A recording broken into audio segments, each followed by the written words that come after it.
कला माणिकरे अभिमन्यु सामंतराय कवि परिचय।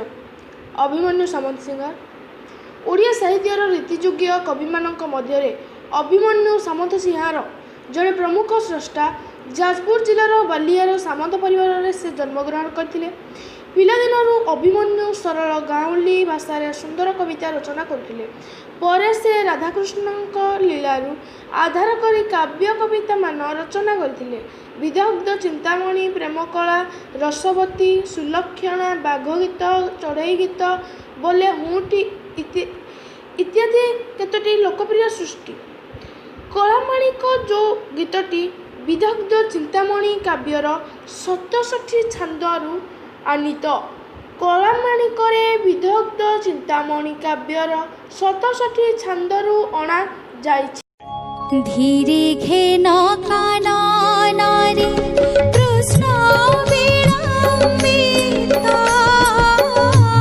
वात्सल्य ममता घेनि भाळुछन्ति मत मोकळा माणिकरे मोकळा माणिकरे